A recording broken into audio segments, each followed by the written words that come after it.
नमस्कार। इस कक्षा में मैं आपसे चर्चा करूंगा आधुनिक भारत के वास्तुकार। भारत को आधुनिक और वर्तमान रूप देने वाले महान भारतीय राजनीति विचारक, पुरोधा, राजनेता जवाहरलाल नेहरू। तो आज हमारा जो चर्चा का विषय होगा वो नेहरू जी। वर्तमान परिदृश्य में नेहरू जी फिट नहीं बैठ रहे हैं। ये कहा जाता है कि इस देश में जितनी भी कमियां हैं, जितनी भी गलतियां हैं, जितने भी दुख हैं, जितनी भी असफलताएं, जितना भी पिछड़ापन है, उन सब के मूल में एक ही व्यक्ति है और वो है नेहरू जी। जबकि हमने तो पहला वाक्य ही गलत बोल दिया कि वो आधुनिक भारत के क्या है, वास्तुकार है। तो फिर ये ऐसा मुद्दा है जो सापेक्ष है, निरपेक्ष नहीं। तो कुछ उनको कुछ मानते हैं, कुछ को मानते हैं। हम तो ये देखते हैं निरपेक्ष दृष्टि से, तटस्थ दृष्टि से कि वो कैसे थे। तो आज चर्चा का विषय है जवाहरलाल नेहरू और उनके विचार।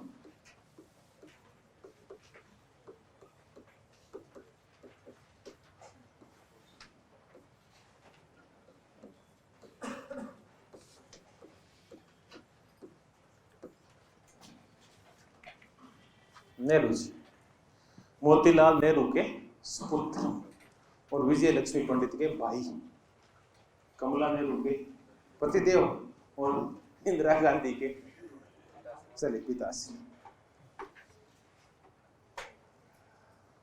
नेहरू जी के साथ ये अच्छा था कि नेहरू जी का जो बचपन था ना वो बड़ा अच्छा था और बड़ी अच्छी नींव तैयार हुई उनकी और पढ़ने को मौका मिला उनको ब्रिटेन के अंदर। अब ये एक अलग मुद्दा है कि वो कैम्ब्रिज में पढ़े और उससे पहले हैरो स्कूल में पढ़े, जहाँ सपना होता है हर एक ब्रिटिश वासी का कि मैं वहां पढ़ूं। वहां नेहरू जी को पढ़ने का मौका मिला। नेहरू जी 1912 में वापस भारत आ गए पढ़ के, 1912 में।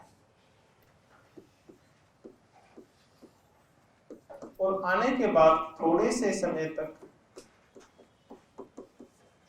थियोसॉफिकल सोसाइटी से जुड़े रहे। एनी बिसेंट वाली थियोसॉफिकल सोसाइटी, उससे जुड़े रहे। ये जब आए तो उनको बड़ी नीतियां पसंद आई गर्मपंथियों की।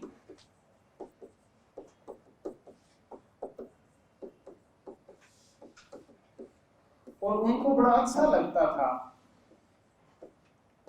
राष्ट्रवाद जो थोड़ा उग्र था, जो थोड़ा क्रांति का भी समर्थन किया करता था, तिलकवाद।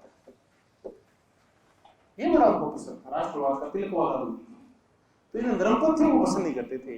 उनका झुकाव शुरुआत में जो युवा थे ना, ब्रिटेन से आए थे, तो इनकी तरफ था थोड़ा सा, तिलक और इन धर्मपंथियों के प्रति इनका झुकाव था। लेकिन तिलक से राष्ट्रवाद और बाकी क्रांति संबंधी विचार तो ठीक थे, लेकिन तिलक के साथ दिक्कत थी कि तिलक इस राष्ट्रवाद को कौन सा चोला पहनाते हैं, धार्मिक और आध्यात्मिक चोला पहनाते हैं। नेहरू जी को यह पसंद नहीं था कि राष्ट्रवाद का निर्माण धर्म, संस्कृति और इन प्रतीकों के आधार के ऊपर किया जाए, क्योंकि उदार राष्ट्रवादी थे थोड़े से, तो थे इनकी पसंद थे। तो शुरुआत में ऐसा निर्माण हुआ। फिर ये बाद में गांधी जी के संपर्क में आए अगले 5, 7, 10 साल में, और फिर इनका पूरा रूप ही परिवर्तित हो। इनकी पहली जो बड़ी एंट्री हुई नेहरू की, वो 1927 में, जब जिनेवा में एक सम्मेलन हुआ साम्राज्यवाद के विरोध। ये 1927 का साल बड़ा महत्वपूर्ण उनके जीवन में।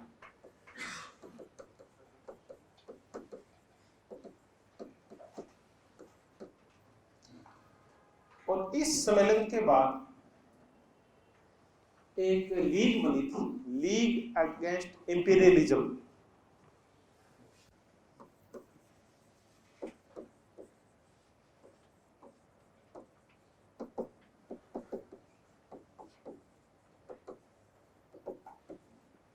साम्राज्यवाद के विरुद्ध जो लीग बनी, उस लीग के ये सदस्य बनाए गए, यानी 6 इसके वो कोऑर्डिनेट कमेटी बनाएगी 6 सदस्यों की, उनमें से एक सदस्य नेहरू जी भी थे।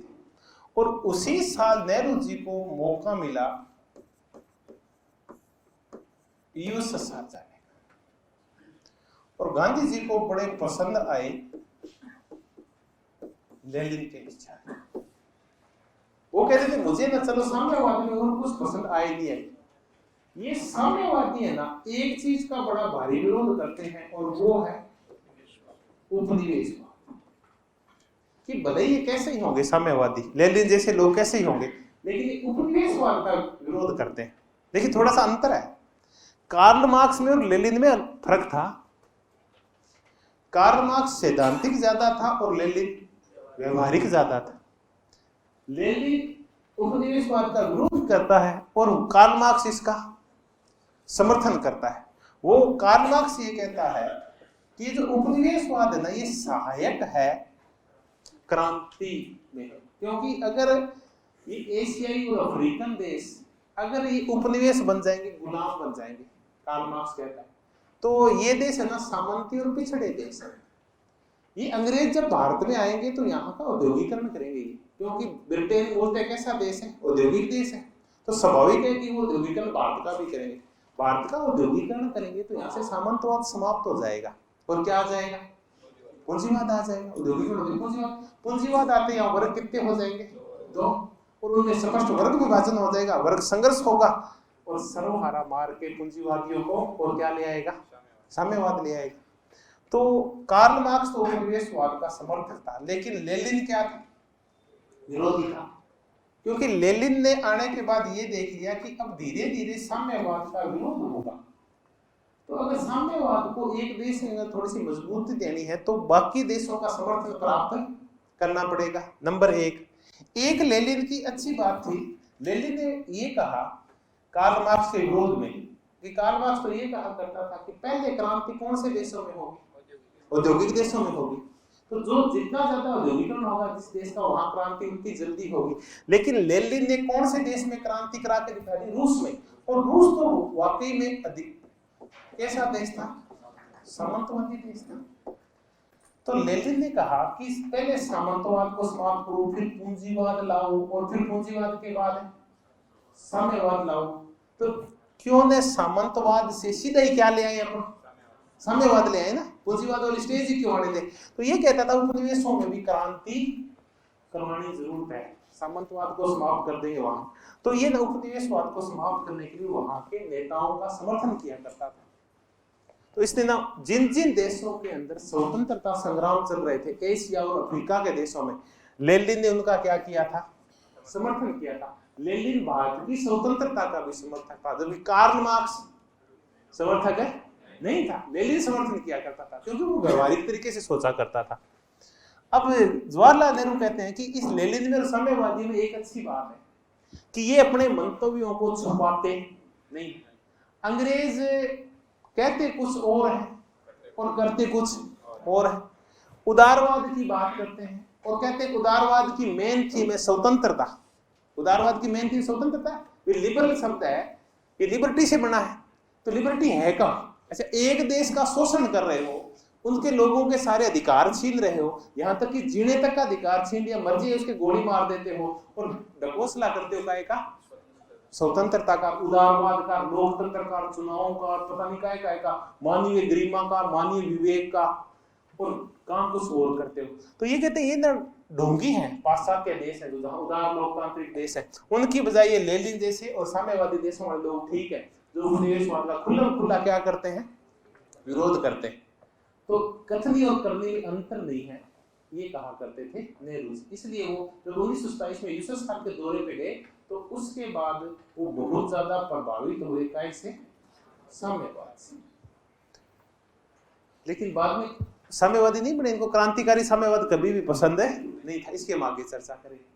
तो हमने देखा कि एक तो जिनेवा में गए तो साम्राज्यवाद के विरोध में ना इसमें भाग लिया, तो बड़े एक प्रतिभा के रूप में उभरी।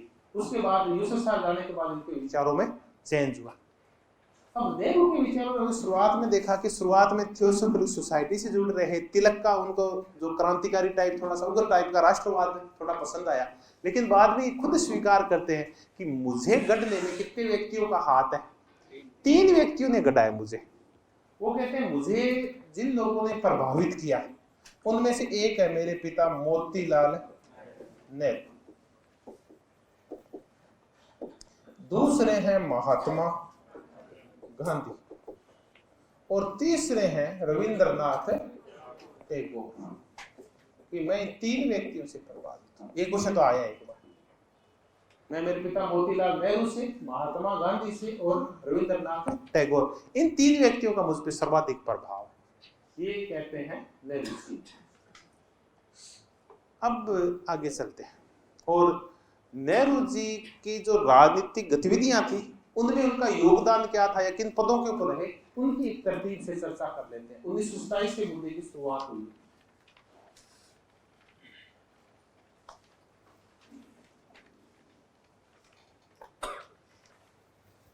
1929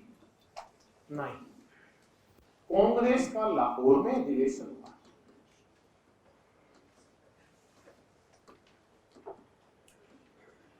और हुआ रावी नदी के तट के ऊपर। 2 शब्द बड़े महत्वपूर्ण, एक स्वराज और एक पूर्ण स्वराज। स्वराज की चर्चा की गई शुरुआत में 1906 में, जब दादा भाई नौरोजी कोलकाता अधिवेशन में कांग्रेस की क्या कर रहे थे, अध्यक्षता कर रहे थे कांग्रेस के अधिवेशन की। तब अब आ गया लाहौर अधिवेशन। लाहौर अधिवेशन तक आते आते और गांधी जी की मंशा बदल गई थी। इससे पहले 1927 में एक कमीशन आया था, साइमन कमीशन। साइमन कमीशन आने के बाद अगले ही साल 1928 में वो बर्टन हेड की चुनौती थी एक, उस चुनौती के तहत हमने क्या बनाई, नेहरू समिति। ये 28 में बनी थी ना नेहरू समिति। ये नेहरू समिति में दोनों ही नेहरू है, सेक्रेटरी भी नेहरू और इसका बाप वो अध्यक्ष है, इसके सेक्रेटरी। अब इस नेहरू समिति में ये कहा गया, इसका जो फाइनल ड्राफ्ट था उसमें ये कहा गया कि हम कौन सा स्वराज चाहते हैं, औपनिवेशिक स्वराज चाहते हैं। ये हम आंतरिक मामलों में स्वतंत्र हो जाए और बाह्य मामलों में ब्रिटिश राज हम पे रहे, हमें कोई दिक्कत नहीं, हमारे विदेशी मामले देख ले, संप्रभुता का बाहरी मामला वो देख ले, आंतरिक मामलों में हमें आप स्वतंत्र कर दीजिए। औपनिवेशिक स्वराज, इसका मतलब हम पूर्ण रूप से स्वतंत्र नहीं होंगे, पूर्ण रूप से आजाद नहीं होंगे, पूर्ण रूप से संप्रभु नहीं होंगे। क्यों? कि हम सिर्फ कौन से मामलों में आजाद हो रहे हैं, आंतरिक मामलों में। बाह्य मामलों में युद्ध वाले मामले हैं, संधि के मामले हैं, अंतरराष्ट्रीय संधियां करने, उनमें हम स्वतंत्र नहीं होंगे। उसमें अंग्रेज निर्णय करेंगे भारत किस साइड जाएगा। जैसे हम भूटान के बारे में निर्णय करते हैं कि युद्ध हुआ, अंतरराष्ट्रीय संधि समझौते होते हैं, यूएनओ के मामले आते हैं, तो भूटान किससे पूछ के काम करता है, भारत से पूछ के करता है। वैसा ही भारत को औपनिवेशिक स्वराज देना था उनको, ये मांग की गई नेहरू समिति। लेकिन तब तक है ना, गांधी जी थोड़े और परिपक्व हो गए थे, वो बोला इससे काम। तो गांधी जी का मंतव्य ये था कि पूर्ण स्वराज आना चाहिए। गांधी जी की ये इच्छा थी, पूर्ण स्वराज। जब गांधी जी ने ये देखा कि कांग्रेस के अधिकांश सदस्य है वो पूर्ण स्वराज के पक्ष में नहीं है, तो गांधी जी ने घोषणा कर दी कि मैं धूल की एक कण से क्या खड़ी कर सकता हूँ, नई कांग्रेस खड़ी कर सकता हूँ। उन्होंने नेहरू से पूछा, नेहरू तू क्या चाहता है? कि मैं तो आपके साथ हूँ, मैं तो पूर्ण स्वराज चाहता हूँ, कि चल बढ़ा मुद्दे को आगे। जब मुद्दे को आगे बढ़ाया गया तो गांधी जी की इच्छा थी कि अगला जो लाहौर अधिवेशन उसमें क्या का हो, पूर्ण स्वराज का प्रस्ताव पारित होना चाहिए। तो गांधी की धमकी के बाद फिर यहाँ कौन सा प्रस्ताव पारित किया गया और इसकी अध्यक्षता किसको सौंपी गई थी, नेहरू को। चलिए, तो नेहरू के नेतृत्व में, नेहरू के अध्यक्षता में 1929 का जो लाहौर अधिवेशन हुआ रावी नदी के तट के ऊपर, उसमें पूर्ण स्वराज का प्रस्ताव पारित किया गया और इसको चाहते कौन थे, गांधी जी। फिर इसको आगे बढ़ाने के लिए फिर एक लीग बनाई गई,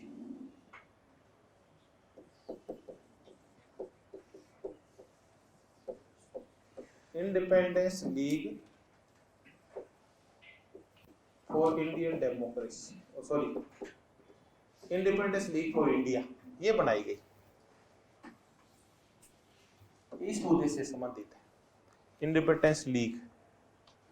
अब कई बार ना ये पूछ लेते हैं इसका, इंडिपेंडेंस लीग फॉर इंडिया, कहीं सीधा इधर आता है इंडिपेंडेंस लीग, कहीं आता है इंडिपेंडेंस लीग फॉर इंडिया, ये इसका पूरा नाम ये था, ये बनी इसके लिए, इस मुद्दे को, पूर्ण स्वराज्य वाले मुद्दे को, पूर्ण स्वराज वाले मुद्दे को आगे बढ़ाने के लिए लीग बनाई गई। तो कांग्रेस के अंदर जो गुट हुआ करते थे, आपने देखा होगा, कांग्रेस ने एक छाता पार्टी थी, आज नहीं छाता पार्टी, एक समुद्र था जिसमें बहुत सारी धाराएं आके मिल जाया करती थी। तो इसमें ना समाजवादी भी हुआ करते थे, इसमें पूंजीवादी भी हुआ करते थे, सामंतों के समर्थक भी हुआ करते थे। समाजवादियों ने तो एक वो बना रखी थी, सोशलिस्ट पार्टी ऑफ कांग्रेस, ये इन्हें मिलके कृपलानी ने, ऋषभ ने मिलके, सॉरी लोहिया ने, जेपी नारायण ने, समाजवादी नीतियों को आगे बढ़ाने के लिए, ऐसी एक दबाव समूह था ये independence league for India. Congress के अंदर ऐसा दबाव समूह जो कौन सी बात मनाना चाहता था, वो था, इसका नेतृत्व किसके पास था, नेहरू ने इसका गठन किया था। तो एक हमने देखा 1929 में इन्होंने कांग्रेस के अध्यक्ष था और पूर्ण स्वराज का प्रस्ताव देखा हमने, और एक इनकी ये लीग देखी।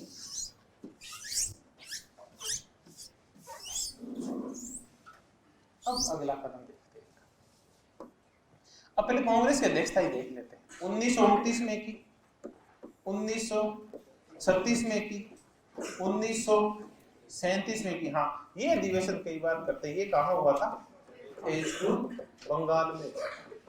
ये 36 वाला भी लाहौर में हुआ था, हालांकि इनकी अध्यक्षता पूछ ही नहीं जाती, बाई चांस पूछ ले। लाहौर, फैजपुर बंगाल में हुआ, और ये फैजपुर क्या है, एक गांव था जहां ये अधिवेशन हुआ। चलो ये याद कर लेते हैं।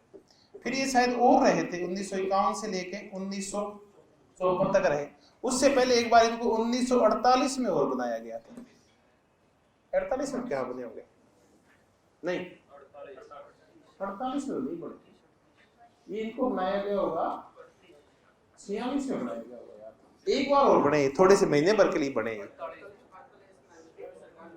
क्यों 48 में ऐसा क्यों, 47 में प्रधानमंत्री बन गए थे, 46 में, हाँ। ये कहीं भी मैंने 48 नहीं थे, उसको गड़बड़ हो सकती है, 1946 में बनाया गया इनको, तो महीने भर बाद ये बन गए थे। ये जो अंतरिम सरकार बनी थी अपने, इस इंटरिम गवर्नमेंट, अंतरिम सरकार बनी थी, अंग्रेज जा रहे थे उस समय, कैबिनेट मिशन प्लान आ चुका था, अंतरिम सरकार का निर्माण हो चुका था, और अंतरिम सरकार में नेहरू को बनाया गया उपाध्यक्ष, अध्यक्ष था तात्कालिक वायसराय। तो चलिए ये करके ज्यादा नहीं करें आप, ये एक याद रखते हैं 1929 वाला, बाकी नहीं इसके बारे में नहीं पूछे, फिर स्वतंत्रता के पहले ये दो कर लो, 1929, 36 और 1937। 1946 में वो महीने भर के लिए रहे थे, तो इस्तीफा दे दिया। अब इनकी आगे की ओर योगदान देखते हैं। 1938 इस बार अध्यक्ष बने सुभाष बोस, हरिपुरा का है ये तो, और सुभाष बोस ने अध्यक्ष बनने के बाद नेहरू को एक काम सौंपा, राष्ट्रीय योजना बनाने का। तो राष्ट्रीय नियोजन समिति का अध्यक्ष बनाया गया इनको सुभाष बोस के द्वारा, और ये एक्सपीरियंस ना बाद में बड़ा काम आया इनके, राष्ट्रीय नियोजन वाला। और इस एक्सपीरियंस के तहत उन्होंने फिर 1950 की मार्च में एक संगठन बनाया था, आपको पता हो, जो गायब हो गया, प्लानिंग कमीशन, योजना आयोग।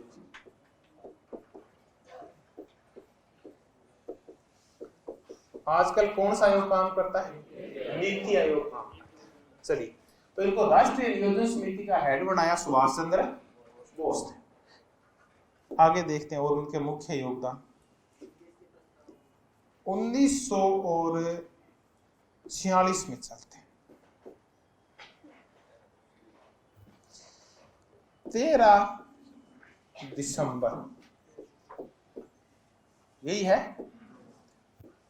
कौन सा प्रस्ताव रखा, उद्देश्य प्रस्ताव। और ये उद्देश्य प्रस्ताव बाद में आप सबको पता है, छठी क्लास से शुरुआत में हमारी संविधान की प्रस्तावना प्रियम्बल बन गया। 1946 में ही कैबिनेट मिशन प्लान के तहत ये अंतरिम सरकार के क्या बन गए, उपाध्यक्ष, और इनको विदेश विभाग सौंपा गया, विदेश विभाग। ये उपाध्यक्ष थे, उसके अध्यक्ष अध्यक्षता कौन किया करता था, अंतरिम सरकार, इसका वाइसरॉय किया करता था। यही अंतरिम सरकार बाद में सरकार बन गई 15 अगस्त 1947 को।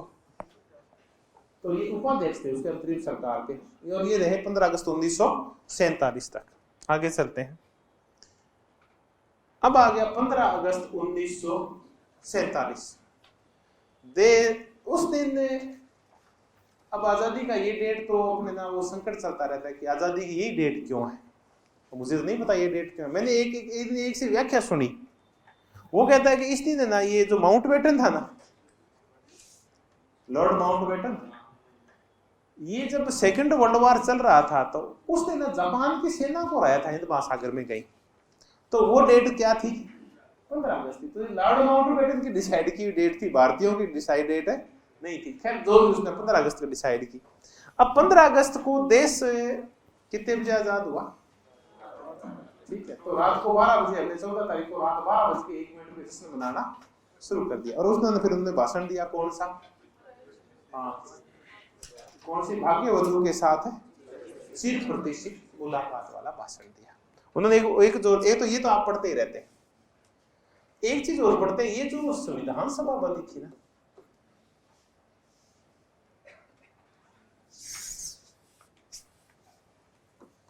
संविधान सभा,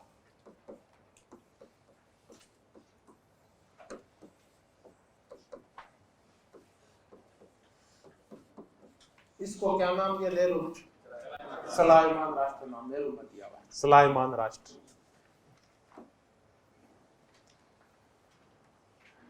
अब देश आजाद हो गया।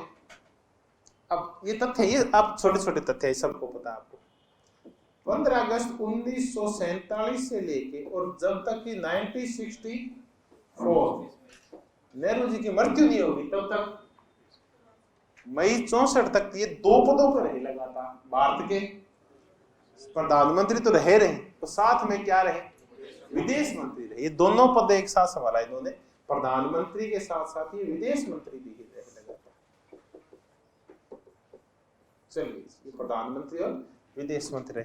फिर इनकी बाकी नीतियां पढ़ते हैं। भारत की विदेश नीति को आकार देने में नेहरू जी का सबसे बड़ा हाथ है। जो फाउंडेशन तैयार कर दी नेहरू जी ने, आज लगभग गुट निरपेक्षता वाली को छोड़कर उस फाउंडेशन का हम क्या कर रहे हैं, आज तक फॉलो कर रहे हैं। गुट निरपेक्षता वाली को हमने थोड़ा सा क्या कर दिया, छोड़ दिया थोड़ा, क्योंकि नेहरू जी देख गए ना, इसलिए नहीं करते उसको। पंसील गले में आ ही रखा है अपने, पहले भी आया था, यही शोर बचा था। कौन सा, ये वाला। आज हम कह रहे हैं ना कि चीन ने हमारी बहुत बड़ी जो भूमि थी उसके ऊपर क्या कर रखा है, अतिक्रमण। लेकिन उस टाइम पता चल गया था, आज पता नहीं चल रहा कितनी भूमि के ऊपर क्या किया। अतिक्रमण जो किया तो सारे मानते हैं, लेकिन कितनी भूमि पे किया सरकार बोल नहीं, उस टाइम बोल गई थी। उस टाइम कहा था कि ऊपर की साइड से ये जो अक्साई चीन है उस पर क्या कर लिया है, कब्जा कर लिया। तो पता नहीं कौन था उसने, इसने पूछा नेहरू जी से, नेहरू जी चल क्या रहा है, चीन इतनी बड़ी जगह में अंदर आ गया है, भारत की भूमि को अतिक्रमण कर लिया है। तो नेहरू जी बोले, यार क्या फर्क पड़ता है, वो बंजर भूमि है और वहां कुछ पैदा भी नहीं होता, वो ठंडा रेगिस्तान है, क्योंकि बर्फ तो जरूर है लेकिन पानी बारिश से नहीं होती, वहां कुछ भी पैदा नहीं होता, तो बंजर भूमि जाने दो ना। तो इसका वो मतलब कि इसका मतलब ये है कि आपके सर पे एक भी बाल है नहीं है, इसका मतलब आपके सर की कोई अहमियत भी नहीं है, सब काट दें इसको, ये थोड़ी होता है ना। तो देश का भाग है, वो बंजर से इसको चीन ले लेगा। चलिए, ये बहस तो हुई ना, नेहरू जी बोले यार बात तो सही है, इसका विरोध करेंगे अपन, और अब हम स्वीकार ही नहीं कर रहे हैं कि हमारी भूमि पे क्या हो गया, कुछ अतिक्रमण हो गया। फिर पता तो चले ना देश के वासियों को इस देश में हो क्या, खैर पता चल जाएगा। ये तो तथ्य थे। देखो ये तथ्य ना भी है, थोड़े से ये तथ्य भारतीयों, क्योंकि भारतीय राजनीतिक विचार करते हैं ना, तो आमतौर पे करने क्या पड़ते हैं भाई, या तो अरविंदो घोष को समझना पड़ता है, आगे किसको समझेंगे अपन, लोहिया को समझेंगे, लोहिया प्राणी, फिर थोड़ी सी अपने को बहस करनी पड़ेगी। आज बहस के कोई बहुत बड़े मुद्दे नहीं है। चलिए अब उदाहरणात्मक मुद्दे करते हैं नेहरू से संबंधित कि नेहरू जी व्यक्ति कैसे थे। तो पहले नेहरू जी की राजनीति देख लेते हैं कि उनके राजनीतिक विचार क्या थे। सिंपल है, नेहरू जी उदार लोकतंत्र के समर्थक, नेहरू जी संसदीय व्यवस्था के समर्थक है। छोटे छोटे मुद्दे हैं। नेहरू जी क्यों गांधी को कंप्लीट करके हटे ना, बहुदलीय व्यवस्था के समर्थक है। नेहरू जी सार्वभौमिक वयस्क मताधिकार के समर्थक है। कुल मिला के उदार लोकतंत्र में आपको एक व्यक्ति एक वोट एक मोल जितना कुछ दिखाई देता है, उन सबका समर्थक कौन है, नेहरू जी। लेकिन नेहरू जी की एक और अच्छी विशेषता है, नेहरू जी कहते हैं कि लोकतंत्र का स्वरूप तब दिक्कत देता है जब इसका स्वरूप सिर्फ क्या राजनीतिक हो। राजनीतिक हो तो व्यक्तियों को देने के लिए सिर्फ क्या मिलते हैं, वोट का अधिकार मिलता है। जबकि नेहरू जी कहते हैं कि वोट के अधिकार से ज्यादा महत्वपूर्ण अधिकार है, रोटी का अधिकार ज्यादा महत्वपूर्ण है।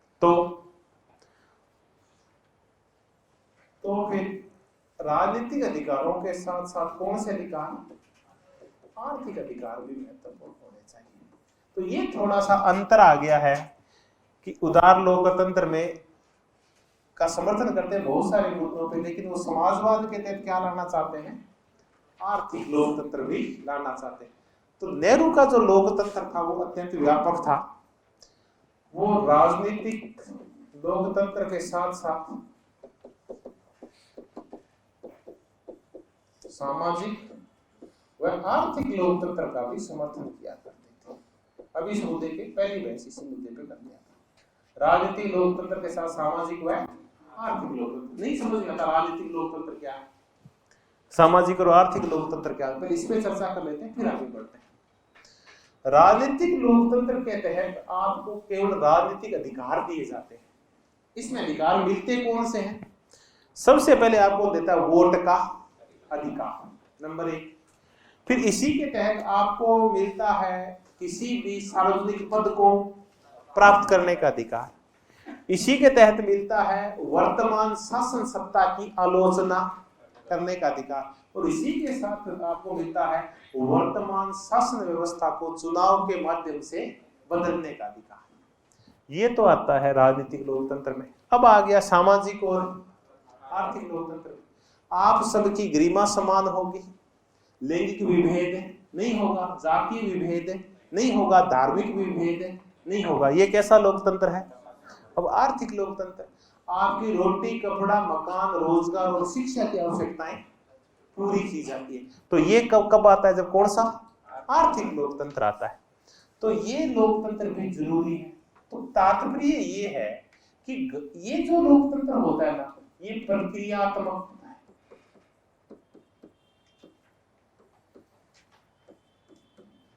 और ये जो लोकतंत्र होता है, विशेष करके सामाजिक और आर्थिक लोकतंत्र है, ये प्रक्रियात्मक की बजाय ये ज्यादा सकारात्मक होता है। ये तो सिर्फ प्रोसीजर के ऊपर ध्यान देता है, उससे आपका कल्याण हुआ नहीं हुआ उससे मतलब नहीं है। आपको वोट है ना, सब वोट दो। अब उस सरकार ने आपकी इच्छा पूर्ति की या नहीं की उससे फर्क नहीं पड़ता। ये सामाजिक और आर्थिक लोकतंत्र ज्यादा सकारात्मक इसलिए है क्योंकि आपकी इच्छाओं की और पेट भरने की पूर्ति भी करता है। तो ये लोकतंत्र अच्छा नहीं है कि इसमें सिर्फ आपको चुनावी लोकतंत्र बोला जाता है इसको। ये लोकतंत्र जब दो तीनों मिल जाते हैं तब अच्छे लोकतंत्र बनते हैं। तो कुल मिला के ये है ना, लोकतंत्र को ज्यादा क्या मानते हैं, व्यापक मानते हैं। अब ऐसी लोकतंत्र के लिए हम देखते हैं कि कैसे विचारक है। तो हमने ये तो देख लिया कि उदार लोकतंत्र के समर्थक हैं, संसदीय व्यवस्था, बहुदलीय व्यवस्था और सार्वभौमिक वयस्क मताधिकार को मानते हैं। ये तो हमने लोकतंत्र संबंधी विचार देखे। अब इसी से हम एक शब्द देखेंगे, लोकतांत्रिक समाजवाद। नेहरू जी लोकतांत्रिक समाजवादी थे। अब दोनों तरीके आ गए, इसमें लोकतंत्र भी आ गया और इसमें समाजवाद भी आ गया। अब इनका जो लोकतांत्रिक समाजवाद है, इसके ऊपर प्रभाव किसका है? ब्रिटेन के फैबियनवाद का प्रभाव है। ब्रिटेन का जो फैबियनवाद है वो क्रांतिकारी टाइप का नहीं, बल्कि वो चुनावों के माध्यम से क्या लाना चाहते हैं? समाजवाद।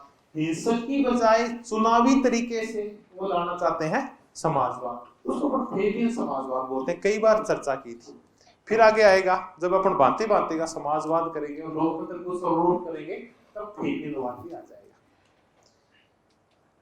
फैबियनवाद ऐसा समाजवाद है जो किस पद्धति का पालन करता है? लोकतांत्रिक पद्धति का। ये स्वतंत्रता को भी मानता है और प्लस समानता को भी मानता है, और ये निजी पूंजी का भी क्या करता है? समर्थन करता है। सार्वजनिक पूंजी को भी मानता है। तो अर्थव्यवस्था का कौन सा रूप स्वीकार करता है? मिश्रित। ये कि लोगों का कल्याण भी हो जाए और ये सारी चीजें भी बनी रहे। अब पहले इनको अलग अलग करते हैं, फिर मुद्दा और समझ में आ जाएगा। लोकतांत्रिक क्या है और समाजवाद क्या है। मैंने कहा नेहरू में ये दोनों प्रवृत्तियां एक साथ थी। वो समाजवादी तो थे, लेकिन कैसे थे? लोकतांत्रिक थे। अब इसकी चर्चा करते हैं। ये एक क्वेश्चन क्या हुआ कि नेहरू का जो लोकतंत्र है, तो ये समाजवाद है, वो कैसा है? लोकतांत्रिक है। तो ये लोकतांत्रिक कैसे? तो हमने देखा इसमें काय के गुण पाए जाएंगे? उदार लोकतंत्र के। हम कहते हैं अगर वो समाजवादी है तो फिर इसमें गुण पाए जाएंगे समाजवाद के। दोनों के गुण पाए जाएंगे इसमें। लोकतंत्र के गुण पाए जाएंगे तो यहाँ क्या होगा? चुनाव होगा। उदार लोकतंत्र में बल दिया जाता है स्वतंत्रता को, इसमें बल दिया जाता है निजी पूंजी को। अब और देखते हैं, इसमें बल दिया जाता है अवसर की समानता को, भाई सब लोगों को अवसर समान मिलने चाहिए। इसमें बल दिया जाता है योग्यता। ये है उदार लोकतंत्र। अब इन तरीकों से हम क्या लेके आएंगे? देश की व्यवस्था चलेगी, लेकिन लाएंगे क्या हम? समाजवाद। तो समाजवाद से हम क्या लेंगे? समाजवाद से हम लेंगे समानता। कौन सी? आर्थिक। रोटी, कपड़ा और मकान की आवश्यकताएं क्या की जाएगी? पूर्ति। इसके तहत हम संपत्ति का कैसा नियंत्रण स्थापित करेंगे? सार्वजनिक स्वामित्व। अब ये संकट आ गया। एक तरफ हम निजी स्वामित्व की चर्चा कर रहे हैं, एक तरफ हम सामाजिक स्वामित्व की चर्चा कर रहे हैं। अब ये जो दोनों मुद्दे हैं, इनको मिलाते हैं।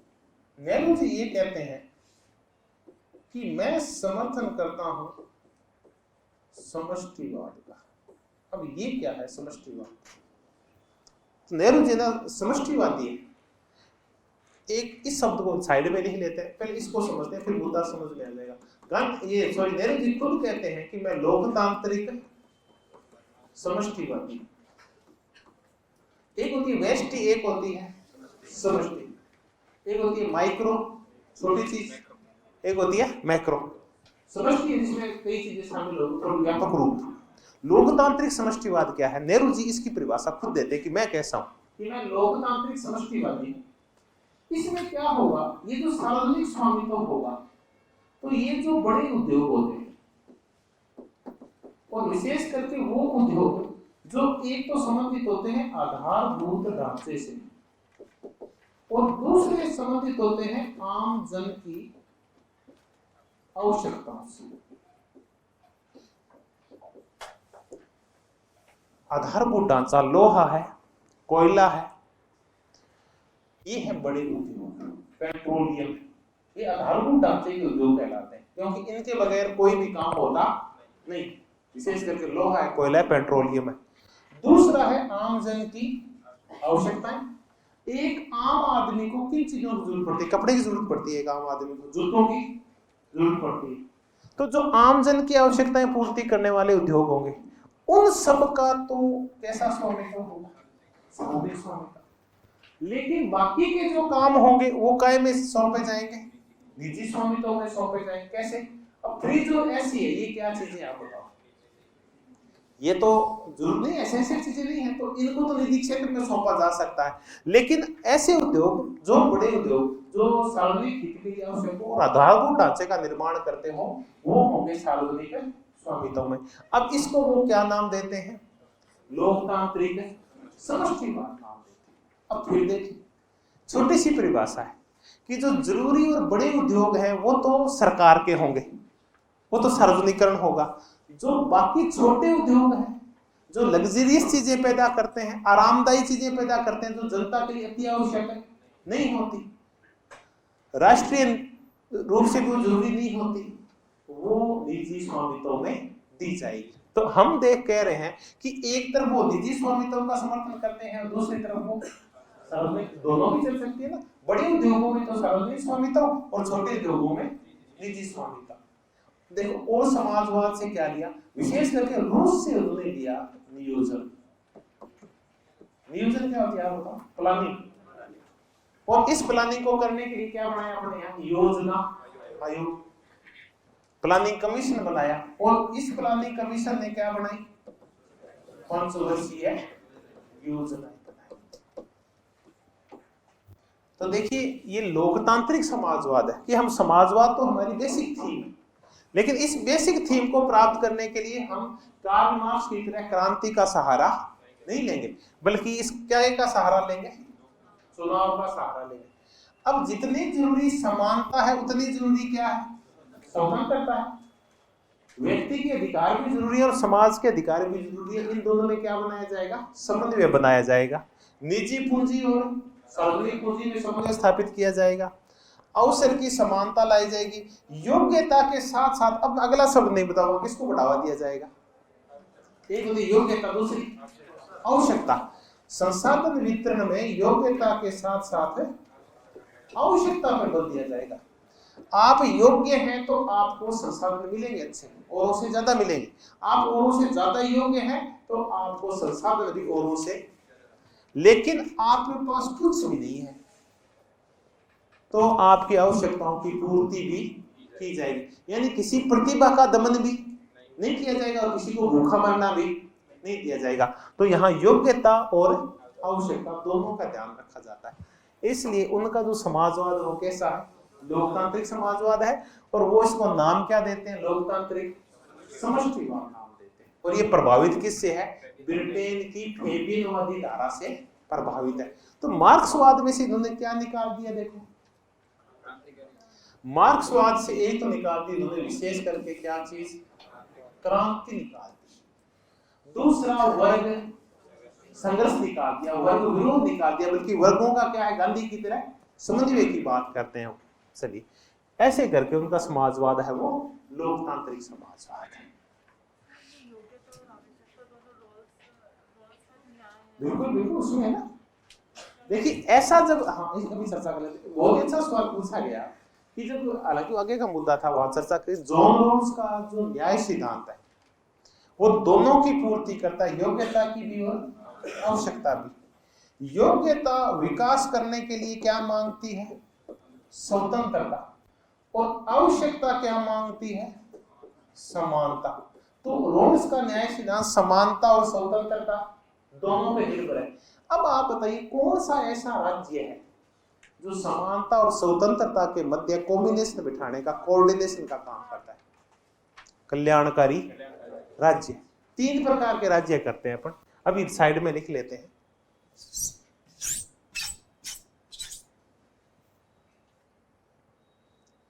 एक राज्य है उदारवादी राज्य, उदारवादी पूंजीवादी लोकतांत्रिक राज्य। एक है समाजवादी या साम्यवादी राज्य कह लो इसको, और टिपिकल भाषा में कहना चाहो तो साम्यवादी। और तीसरा है लोक कल्याणकारी। उदारवादी राज्य वो राज्य होता है जो किस पे बल देता है? योग्यता। और स्वतंत्रता पे बल देता है कि राज्य कुछ नहीं करेगा, सब कुछ पूर्ण करो आप करो। रात्रि प्रेरी राज्य होता है। राज्य लॉ एंड ऑर्डर मेंटेन करता है, कल्याण नहीं करता। आप गरीब हैं तो अपने कर्मों की वजह से, अयोग्यता की वजह से राज्य इसमें कुछ भी नहीं करेगा। इसमें वही जिंदा रहते हैं जो कौन होते हैं, योग्य होते हैं। दूसरा कौन सा राज्य है, समाजवादी, या इसका एक साम्यवादी रूप कर लो आप। ये कहते हैं योग्यता की बजाय जरूरी क्या होती है, आवश्यकता जरूरी होती है। तो आवश्यकता पूर्ति आवश्यक है तो हम क्या करेंगे, ऐसी व्यवस्था लाएंगे, जबरदस्ती लाएंगे जो आर्थिक समानता स्थापित करती है। तो ये है साम्यवादी व्यवस्था। तो ये आवश्यकता और समानता पे बल देती है, ये योग्यता और स्वतंत्रता पर बल देती है। दो शब्द एक साथ चलते हैं। आपकी योग्यता पनपेगी कब, जब आप क्या होंगे, स्वतंत्र होंगे। आप स्वतंत्र होंगे तो आप अपनी योग्यता को बढ़ा भी पाएंगे। तो उदारवाद योग्यता और काय पे बल देता है, स्वतंत्रता पे। तो उसकी उल्टी व्यवस्था साम्यवादी व्यवस्था, ये काय पे बल देगी, आवश्यकता पे और समानता पे। समानता विशेष करके यहाँ समानता का तत्व है आर्थिक समानता, जहाँ सबकी रोटी कपड़ा मकान की आवश्यकताएं पूरी हो। अब कैसे राज्य आगे, ये किस पे बल देते हैं, समानता और स्वतंत्रता दोनों पे बल देते हैं। ये लोक कल्याणकारी राज्य होते हैं। ये योग्यता और आवश्यकता दोनों की पूर्ति करते हैं। अपना देश कैसा देश है, लोक कल्याणकारी देश है। और इस लोक कल्याणकारी देश में यहाँ योग्यता भी बढ़ा सकते हैं आप, और इसके साथ साथ अगर आप ज्यादा योग्य हो, अगर संपत्ति ज्यादा इकट्ठी कर ली तो आप पे क्या लगाया जाएगा, टैक्स। और उस टैक्स को किस पे खर्च किया जाएगा, गरीबों कल्याण पे। तो ये हमारे समाजवादी इसका हमेशा देश कैसा होता है, लोक कल्याणकारी देश है। तो दरअसल ये इनका जो राज्य है, किनका, नेहरू जी का, उसको हम कह सकते हैं कि लोकतांत्रिक समाजवादी है और लोकतांत्रिक कल्याणकारी राज्य है इनका जो राज्य। तो ये है इनका लोकतांत्रिक समाजवाद, जिसमें लोकतंत्र के गुण भी है और उसमें समाजवाद के गुण। तो इनकी अर्थव्यवस्था कैसी है, मिश्रित अर्थव्यवस्था है। अब हम देखते हैं कि राष्ट्रवाद के बारे में क्या सोचते हैं। ये तो इनके राज्य का स्वरूप, अर्थव्यवस्था का स्वरूप क्या होगा, हमने इसकी चर्चा की। राष्ट्रवाद के बारे में क्या सोचते हैं। देखिए राष्ट्रवाद कितना प्रकार का कर ले। एक तो हम कर लेते हैं आध्यात्मिक राष्ट्रवाद।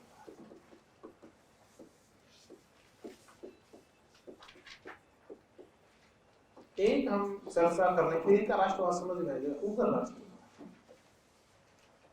और एक हम कर लेते हैं उदार या संश्लेषणात्मक।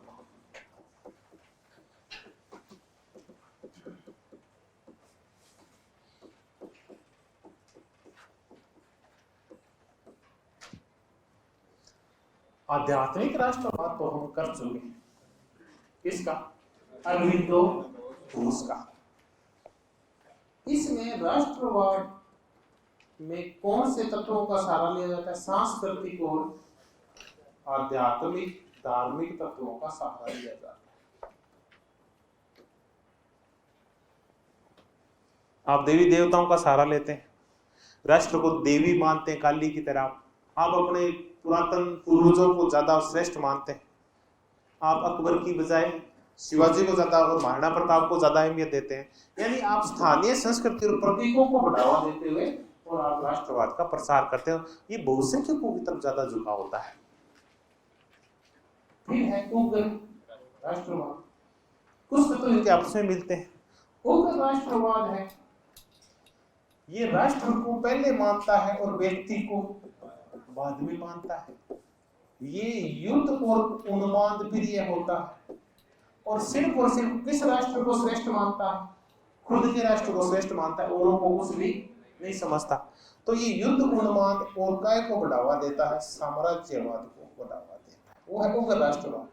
ये नाजीवाद और फांसीवाद किस प्रकार के राष्ट्रवादी, ये उग्र राष्ट्रवादी। हिटलर और मुसोलिनी तो युद्ध किया करते थे, दूसरे देशों में कब्जा कर लिया करते थे। ये नस्लीय भेदभाव को भी बढ़ावा देते हैं। जैसे हिटलर कहा करता था आर्य श्रेष्ठ है और बाकी सारी नस्लें क्या, घटिया। ये उग्र राष्ट्रवाद होता है। ये राष्ट्र को पहले मानता है और व्यक्ति को बाद में मानता है। और ये कहता है व्यक्ति का कर्तव्य है कि वो किस पे जान दे दे, राष्ट्र के लिए। राष्ट्र की खुद की इच्छाएं होती है, व्यक्ति की इच्छाएं नहीं होती। व्यक्ति एक भावुक प्राणी है जो काय के लिए पैदा हुआ है, ये इस पे। फिर आ गया उदार या संश्लेषणात्मक राष्ट्रवाद। ये है किसका? टैगोर का। इसलिए वो कहते हैं मेरे पे किसका प्रभाव है? टैगोर का प्रभाव है। ये है टैगोर का प्रभाव, संश्लेषणात्मक राष्ट्रवाद। इसका तात्पर्य ये तो उग्र नहीं होगा, और दूसरा इसको कौन सा रूप नहीं दिया जाएगा? आध्यात्मिक। बल्कि ये सही प्रतीक है काय का? वसुदेव कुटुंबकम का। ये है बहुसंस्कृतिवादी और ये है बहुलवादी। ये तो इस प्रकार का ये राष्ट्रवाद होता है।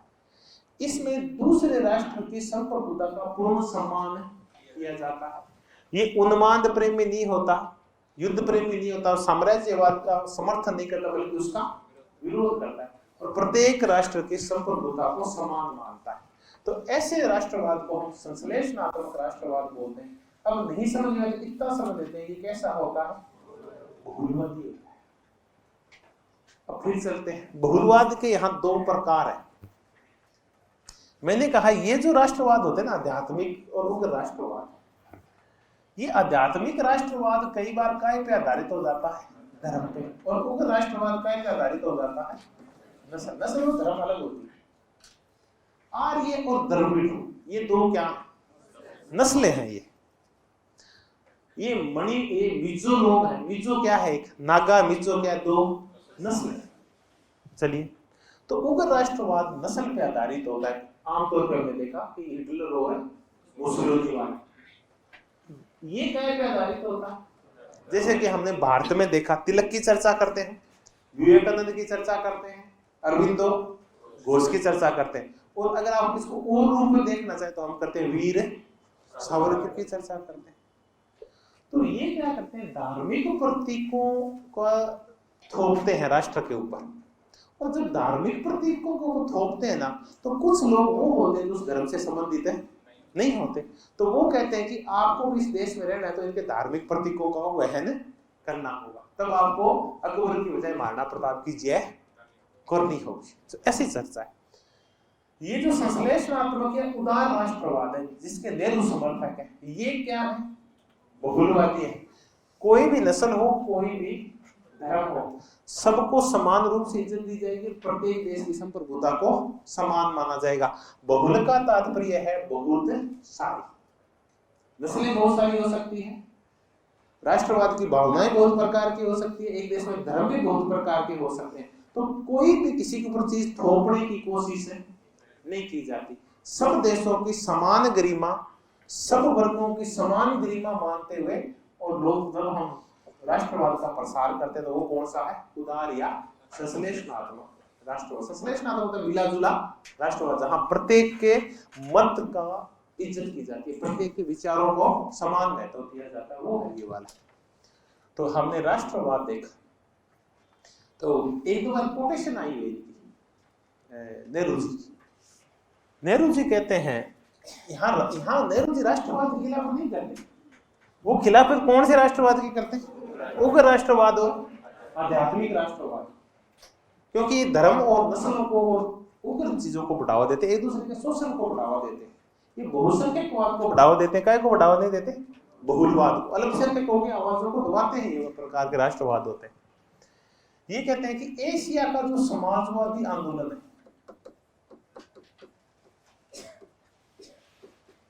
एशिया का समाजवादी आंदोलन, ये कहते हैं कि राष्ट्रवाद का क्या है? राष्ट्रवाद का शत्रु है।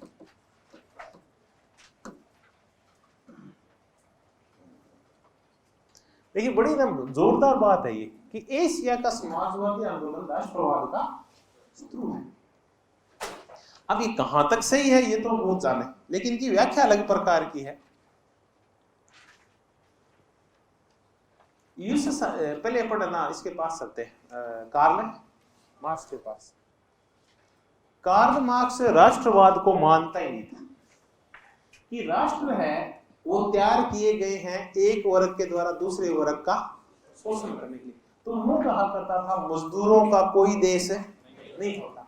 तो मार्क्स तो राष्ट्रवादी था ही नहीं, वो तो क्या था? अंतरराष्ट्रवादी था। बाद में दिक्कत तब आई जब स्टालिन आ गया। स्टालिन ने फिर राष्ट्रवाद को बढ़ावा दिया। वो कहता है यूएसएसआर पहले है और बाकी देश बाद में, तो मैं तो इसको बढ़ावा दूंगा पहले यूएसएसआर को। तो फिर बाद में जब सेकेंड वर्ल्ड वॉर समाप्त हो गया तो इसने राष्ट्रवाद के तहत उग्र राष्ट्रवाद का प्रसार करके पूर्वी यूरोप के देशों को अपने घेरे में ले लिया। किसने?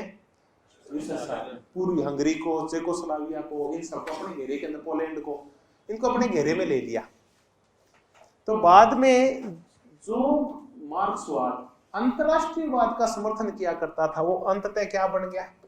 राष्ट्रवाद बन गया। नेहरू जी कहते हैं कि एशिया के जो समाजवादी आंदोलन होंगे, हालांकि वो थोड़े माओ को समझ नहीं पाए, वो कहते हैं कि ये राष्ट्रवाद के वास्तव में क्या होंगे? शत्रु होंगे। क्योंकि यूएसएसआर से हम ये उम्मीद कर रहे थे कि वो राष्ट्रवाद को बढ़ावा नहीं देगा, लेकिन वहां स्टालिन ने किसको बढ़ावा दे दिया? हालांकि मार्क्स नहीं दिया करता था, लेनिन ने भी नहीं दिया, लेकिन किसने बढ़ावा दे दिया राष्ट्रवाद को? स्टालिन ने दे दिया। तो ये बोले कि एशिया में जो समाजवाद आएगा ना, वो दूसरे देशों के मामलों में हस्तक्षेप नहीं करेगा, वो दूसरों की संप्रभुताओं का हनन नहीं करेगा, जैसा कि स्टालिन ने किया है। उसने विभिन्न देशों के अंदर क्या कर दिया? अपना हस्तक्षेप कर दिया है। तो वास्तव में राष्ट्रवाद का शुरू होगा कौन सा आंदोलन? कि एशिया में जो समाजवाद आएगा, लोकतांत्रिक प्रकार का समाजवाद, जैसे कि भारत में आया, ये दूसरों के, अभी पश्चिम के सिद्धांत है ना कि हम दूसरों की संप्रभुता में हनन नहीं करेंगे, उनके आंतरिक मामलों में हस्तक्षेप नहीं करेंगे, प्रत्येक देश को बराबर मानेंगे, हम यूएनओ को बढ़ावा देंगे, गुट निरपेक्षता को बढ़ावा देंगे और पंचशील के चीजों को बढ़ावा देंगे। इसका मतलब हम राष्ट्र की जो सीमाएं हैं और कट्टर राष्ट्रवाद है उसका समर्थन नहीं करेंगे। तो फिर ये कहते हैं एशिया का समाजवाद किसका शत्रु है? राष्ट्रवाद का शत्रु। ये युद्धों को, संघर्ष को, हिंसा को बढ़ावा नहीं देगा। लेकिन जब राष्ट्रवाद का प्रसार होता है तो किसको बढ़ावा मिलता है? फिर भारत मेरा है, भारत मेरी माता है, कोई आंख उठा के देख लेगा तो उसकी आंखें निकाल लेंगे। जब ऐसी बातें करते हैं, मतलब ये कैसे भाव? हिंसक और युद्ध प्रिय भाव होते हैं, जो फिर हमें दूसरे देश का ऊपर हमला करने के लिए, उसकी संप्रभुता का हनन करने के लिए प्रेरित करते हैं। लेकिन ये कहते हैं एशिया का समाजवाद है वो इतना अच्छा होगा कि वो दूसरों के आंतरिक मामलों में हस्तक्षेप नहीं करेगा, सब राष्ट्रों की समान गरिमा मानेगा। फिर ये कहते हैं कि एक और इनकी छोटी सी कोटेशन है, ये लिखी हुई किताब में, आप उस कोटेशन को जरूर याद करना कि ये जो राष्ट्रवाद होता है ना, ये बड़ा अविश्वसनीय साथी होता है। ये कैसा? अविश्वसनीय साथी होता है। और ऐसा ही ये अविश्वसनीय सा इतिहासकार होता है, क्योंकि इसकी परिभाषा निश्चित नहीं है। आप एक बार क्या करते हैं, राष्ट्रवाद को गले लगा लेते हैं। जैसे हिटलर ने राष्ट्रवाद को क्या लगाया? गले लगाया। गले लगाया तो ऐसे लगा अभी राष्ट्रवाद से अच्छा कुछ भी नहीं होता। जर्मन्स ने उसे हिटलर की क्या की? जिंदावाद की, कि इस देश को अगर स्वर्णिम पथ के ऊपर लेके जाएगा तो कौन लेके जाएगा? हिटलर। तो हिटलर ने जिस राष्ट्रवाद को बढ़ावा दिया, जर्मन्स ने जिस राष्ट्रवाद को अपना दोस्त माना और श्रेष्ठ माना, वही राष्ट्रवाद एक दिन उनके क्या आ गया? गले में आ गया। परिणाम क्या निकला? सेकेंड वर्ल्ड वॉर हुआ उस राष्ट्रवाद की वजह से, जिसको दोस्त बनाया था, यानी उग्र राष्ट्रवाद, और गले में आ गया और अंत में जर्मनी क्या हुआ? बर्बाद हुआ। तो जो राष्ट्रवाद को साथी बनाते हैं वो देश अंततः क्या हो जाते हैं? बर्बाद हो जाते हैं। तो ये कहता है कि राष्ट्रवाद कोई अच्छा साथी नहीं है, अविश्वसनीय साथी है, कभी भी धोखा दे सकता है। जब इसे दोस्ती होती है तो बड़ा अच्छा लगता है, जैसा कि मुसोलिनी ने इटली को के लिए किया, उसने राष्ट्रवाद को बढ़ावा दिया, इटली वासियों को बड़ा अच्छा लगा। लेकिन बाद में इटली क्या हो गया? उस राष्ट्रवाद की वजह से बर्बाद हो गया, सेकंड वर्ल्ड वॉर आ गया। तो ये कहते हैं कि समाजवादी आंदोलन है एशिया के, वो ऐसे हैं और राष्ट्रवाद अच्छी चीज नहीं है। तो कौन सा राष्ट्रवाद है? कौन सा राष्ट्रवाद? नहीं, कौन से राष्ट्रवाद का करना है? उग्र और आध्यात्मिक राष्ट्रवाद, क्योंकि ये हमारी दृष्टि को संकीर्ण करते हैं, या तो ये नस्लों से बांधते हैं या ये धर्मों से बांधते हैं। तो हमारा राष्ट्रवाद कैसा हो? संश्लेषणात्मक हो, व्यापक दृष्टि वाला हो, वसुदेव कुटुंबकम वाला हो, पंचशील वाला हो, गुण निरपेक्षता वाला है जी। हाँ, बस ऐसी सी नीतियां, जैसी नीति पूछा गया है कि गांधी जी ने भी तो ऐसी ही नीति का पालन किया था, वो भी राष्ट्रवाद और अंतरराष्ट्रवाद का समर्थन करते हैं। तो देखिए इन दोनों की नीतियों में बहुत ज्यादा अंतर है नहीं। गांधी जी का राष्ट्रवाद है ना अहिंसा पे ज्यादा आधारित था। अब देखें इनके राष्ट्रवाद में जो हिंसा है वो निरपेक्ष नहीं है बल्कि सापेक्ष है। हालांकि वसुधैव कुटुंबकम उनका भी था, लेकिन इतना ज्यादा व्यापक मानवतापूर्ण वसुधैव कुटुंबकम वाला मानवीय और वैज्ञानिक दृष्टि वाला जैसा टैगोर का था। अब इसकी 20-20, 25-25 विशेषताएं होती है इनकी, वो ज्यादा किससे सामने रखता है? नेहरू के साथ सामने रखता है। गांधी के साम्यवाद में अहिंसा सत्य है, इनके ऊपर ज्यादा बल था, विज्ञान पे बल नहीं था। हालांकि मानवता पे बल था, तो हो सकता है इनके इसमें विज्ञान पे थोड़ा सा बल है, तार्किकता पे थोड़ा सा बल है। तो इनका जो है राष्ट्रवाद वो ज्यादा किससे मिलता जुलता है? अब इनमें माइनर से अंतर होते हैं। गांधी का जो राष्ट्रवाद और अंतरराष्ट्रवाद है, नेहरू का है और टैगोर का है। तो टैगोर वाला ना ये ज्यादा व्यापक और समन्वयकारी है। यहां तक कि टैगोर को तो गांधी के राष्ट्रवादी विचार भी पसंद नहीं थे। वो तो इतने ज्यादा और ज्यादा व्यापक विचारों वाले थे। और यहां तक कि जब गांधी ने असहयोग आंदोलन चलाया था तो टैगोर ने उसका क्या किया था? विरोध किया था। वो तो उसको भी हिंसक गतिविधि टाइप के, आप हिंसा का काम कर रहे हैं, बार बार हिंसा शब्द का प्रयोग कर रहे हैं, और प्रयोग किसका कर रहे हैं? आप वस्त्रों की गोली चला रहे हैं, कहीं धरना पिकेटिंग कर रहे हैं, जिससे भी लोग परेशानी होते हैं। है तो दबाव बनाने की नीति, साथ में कह रहे दबाव बनाना नहीं है, साथ में क्या कर रहे हो? दबाव बना रहे हैं। इस मुद्दे को दोनों की बहस हुई थी, आगे टैगोर करते थे बहस को आगे बढ़ाते। तो ये ज्यादातर किससे ज्यादा मिलता जुलता है? टैगोर के राष्ट्रवाद से ज्यादा मिलता जुलता है। तो हमने राष्ट्रवाद की चर्चा की, लोकतांत्रिक समाजवाद की चर्चा की। अब नेहरू के जो विचार हैं वो देख लेते हैं धर्मनिरपेक्षता।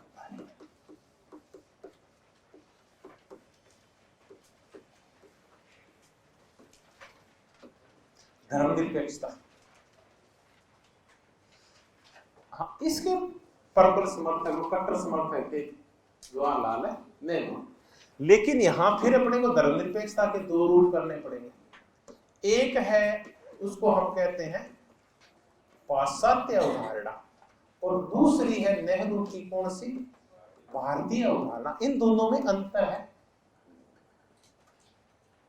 पहले हम देखते हैं धर्मनिरपेक्षता है क्या। क्या धर्मनिरपेक्षता धर्म विरोध है? नहीं, धर्म का विरोध तो नहीं। तो फिर धर्मनिरपेक्षता क्या है? धर्मनिरपेक्षता में प्रत्येक व्यक्ति को कौन सी स्वतंत्रता दी जाती है? अपने अपने अंतरात्मा के अनुसार से धर्म को मानने की स्वतंत्रता दी जाती है। लेकिन राज्य इस रूप में धर्मनिरपेक्ष है कि व्यक्ति की इन सब धार्मिक स्वतंत्रताओं में हस्तक्षेप नहीं करता, और राज्य का खुद का कोई धर्म भी नहीं होता, और राज्य कोई धर्म विशेष को बढ़ावा भी नहीं देता। तो अब तो छोटी छोटी चर्चा आप बार बार करते हैं। राज्य का अपना धर्म नहीं होगा, किसी भी व्यक्ति के धार्मिक मामलों में हस्तक्षेप नहीं किया जाएगा, और किसी भी धर्म को राज्य धर्म घोषित नहीं किया जाएगा, और किसी भी धर्म को दूसरे से ज्यादा तवज्जो नहीं दी जाएगी। यह है धर्मनिरपेक्षता। लेकिन फिर हम देखिए पाश्चात्य और भारतीय दृष्टिकोण में अंतर क्या है। पाश्चात्य जो दृष्टिकोण है वो पालन करता है पूर्ण धर्मनिरपेक्षता। हालांकि फ्रांस की अलग है, इसमें थोड़ी बाद में चर्चा करेंगे आगे, जो क्योंकि टॉपिक है अपना। हम तो भारतीय और नेहरू की उसमें अंतर कर लेते हैं कि नेहरू की कैसी है या भारतीय कैसी है। वो नेहरू वाली है, ये पूर्ण धर्मनिरपेक्ष है। यहाँ राजनीति धर्म में हस्तक्षेप नहीं करती और धर्म राजनीति में हस्तक्षेप नहीं करता। अमेरिका में चलते हैं। अमेरिका में कुछ औरतें हैं, उन्होंने सरकार के सामने मांग उठाई कि फलां जगह एक चर्च बना हुआ है और हमें वहां घुसने नहीं दिया जा रहा। बताओ वहां की सरकार क्या जवाब देगी? थर जाना जरूरी है, ये फंसेड़ी है और जगह होने के। वो कहते हैं कि हम धार्मिक मामलों में हस्तक्षेप नहीं करते, ये इनकी ट्रेडिशन है, जिसको घुसने दे नहीं घुसने दे, हम इस मामले में हस्तक्षेप नहीं करेंगे। ये होती है पाश्चात्य। अब चलते हैं कौन सी? भारतीय। तो एक शब्द हम बार बार पढ़ते हैं, वो है राजीव भार्गव का। राजीव भार्गव कहते हैं कि नेहरू वाली जो भारतीय धर्मनिरपेक्षता है ये उसूली फांसले वाली है। उसूली फासले का सिद्धांत कह लेते हैं इसको।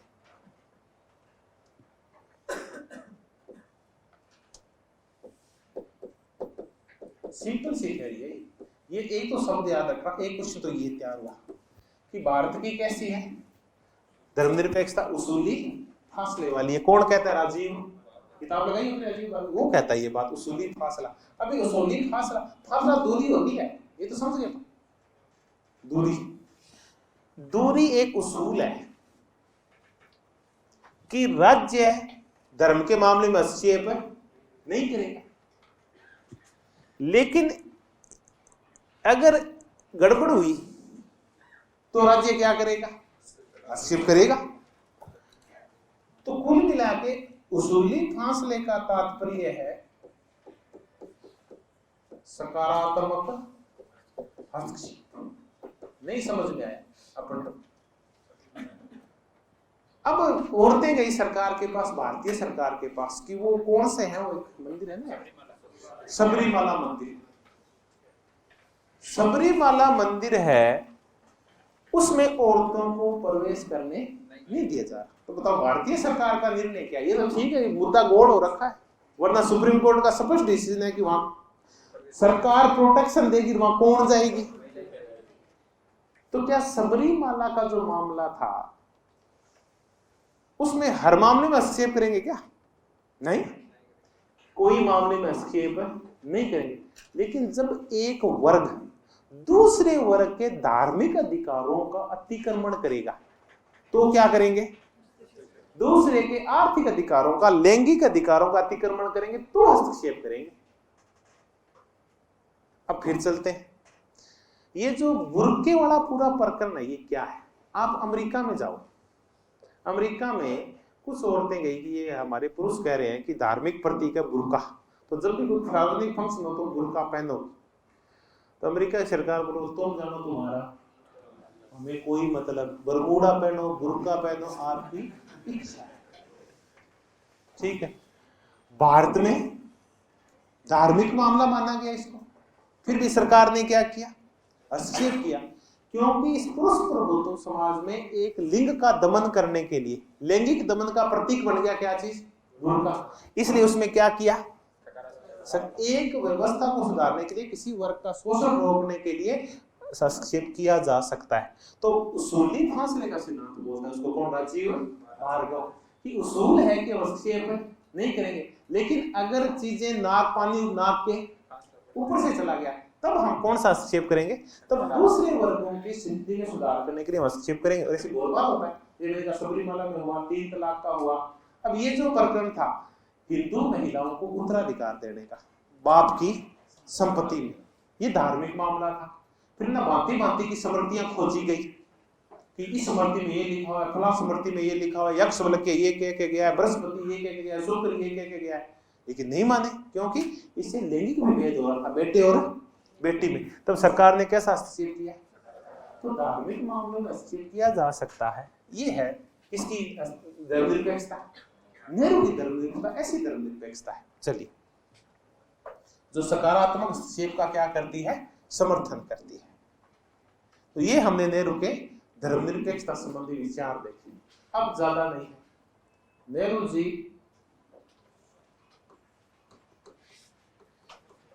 वैज्ञानिक दृष्टिकोण के समर्थन, ये दृष्टिकोण आपको पढ़ से क्या आ जाता है? समझ में आ जाता है। नेहरू जी का दृष्टिकोण है वो ज्यादा क्या है? तार्किक है।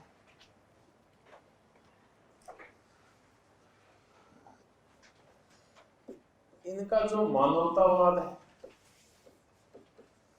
वो भी कैसा मानवतावाद है? वैज्ञानिक मानवतावाद है। अब यहां आके ये थोड़े से किससे अलग हो जाते हैं? गांधी जी से अलग हो जाते हैं। अभी चर्चा करें राष्ट्रवाद की चर्चा, फिर इस यहां भी थोड़ा सा देख लेते हैं। ऐसे घुमा के मुद्दे यही आते हैं कि मानवतावादी तो गांधी भी है और मानवतावादी नहीं, लेकिन गांधी के लिए मानवतावाद का तात्पर्य है कि समस्त लोग हैं वो आध्यात्मिक रूप से क्या हो जाएं? श्रेष्ठ हो जाएं, सुखी हो जाएं। ये तो गांधी का मानवतावाद है। नेहरू का मानवतावाद है कि हर एक आदमी की सुख सुविधाओं के क्या बढ़ जाए? साधन बढ़ जाए, और प्रत्येक व्यक्ति के पेट में क्या पहुंच जाए? रोटी पहुंच जाए। तो यहाँ नैतिकता ज्यादा है गांधी में और नेहरू में भौतिकता ज्यादा है। नेहरू जी ज्यादा लौकिक सुखों के ऊपर ज्यादा बल दे रहे हैं, हालांकि गांधी जी पारलौकिक सुखों की चर्चा नहीं करे, लेकिन गांधी जी नैतिकता और अध्यात्म पे ज्यादा बल दे रहे हैं, जबकि नेहरू जी जो बल दे रहे हैं गांधी जी के विपरीत है, वो थोड़े से शारीरिक सुखों पे, भौतिकवाद पे, रोटी कपड़ा और मकान पे बल दे रहे हैं। गांधी जी मानवतावाद के तहत व्यक्ति की बुरी प्रवृत्ति को सुधारना चाहते हैं, उसको सत्य और अहिंसा के मार्ग पर ले जाना चाहते हैं। और नेहरू है वो इस वैज्ञानिक मानवतावाद के तहत एक व्यक्ति का क्या बढ़ना चाहता है, पेट भरना चाहता है। तो एक उसकी बुद्धि को सुधारना चाहता है, एक उसके पेट को भरना चाहता है, ये दोनों में भेद है।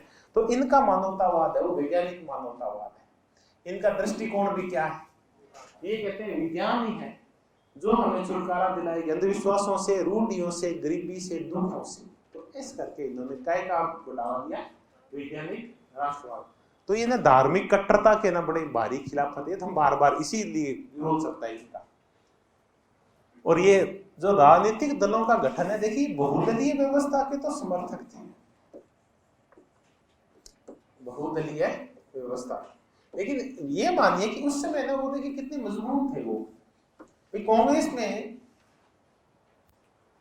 पटेल के जाने के बाद नेहरू का विरोध करने वाला कोई बचा नहीं था। एक छत्र नेता हो गए पटेल के जाने के बाद, बट एक छत्र नेता।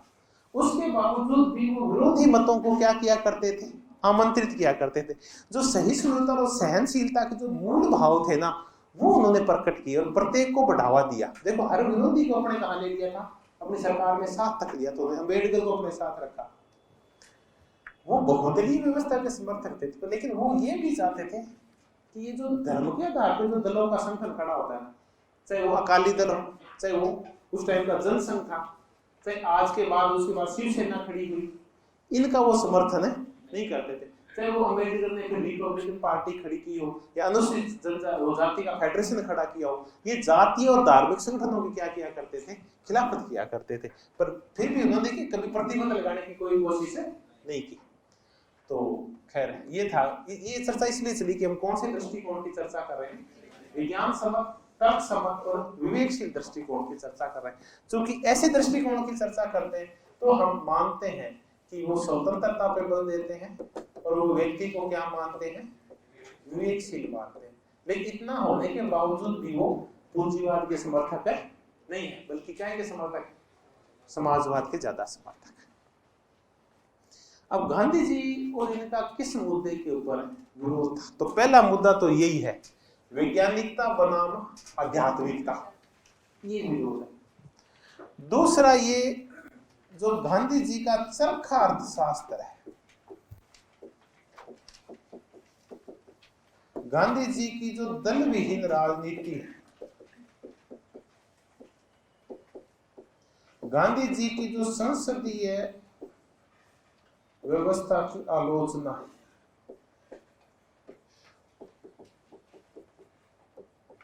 गांधी जी की जो निरपेक्ष अहिंसा, इन कुछ मुद्दों के ऊपर उनकी गांधी जी से बनती नहीं थी। फिर वो क्या चाहते थे, चरखे से काम नहीं चलेगा, अब इस देश का औद्योगिकरण करना पड़ेगा और बड़े बड़े उद्योगों की स्थापना करनी पड़ेगी और मशीनीकरण करना पड़ेगा। तो इस मुद्दे पे विरोध था उनका। ये दल विहीन राजनीति की बजाय बहुदलीय राजनीति के समर्थक थे, संसदीय व्यवस्था के समर्थक थे, आलोचक नहीं थे। और निरपेक्ष अहिंसा की बजाय सापेक्ष अहिंसा को जरूर कहते, ये कहते थे कई बार हिंसा भी आवश्यक होती है। चलिए, तो ये हमने इन गुरु और शिष्य का आपस में क्या कर लिया, अंतर भी कर लिया। इन अंतरों के बावजूद गांधी जी ने अपना उत्तराधिकारी किसको निश्चित किया था, जवाहरलाल नेहरू को निश्चित किया था। तो एक विचारक के रूप में जवाहरलाल नेहरू जी भी कंप्लीट हो गए। नेहरू जी, आप जितने भी विचारक पढ़ेंगे उनमें सबसे सिंपल विचारक कौन से मिलेंगे अपने? इसका कारण क्या है? इसका कारण ये है कि अपने शुरुआत से लेकर अब तक जो पुस्तकें पढ़ते आए, चौथी पांचवी से शुरू हो जाती है, उसमें ना हमें मिश्रित अर्थव्यवस्था, समाजवाद के बाकी के रूप में शुरू से देखने को मिलते हैं। तो इनमें कनिष्ठता नहीं है इनके विचारों जो भी, क्योंकि आत्मसात कर लिया पढ़ने पिछले 60-70 साल के अंदर। तब हमें जब नेहरू को पढ़ते हैं तो कोई टिपिकल चीजें नहीं मिलती। एक ही मुझे लगा लोकतांत्रिक समष्टिवाद एक ऐसा शब्द था जिसकी चर्चा पहले दी हुई, बाकी तो हर चीज की पहले आपने कहीं ना कहीं व्यापक रूप में पढ़ रखा है लोकतांत्रिक समष्टिवाद को छोड़ के।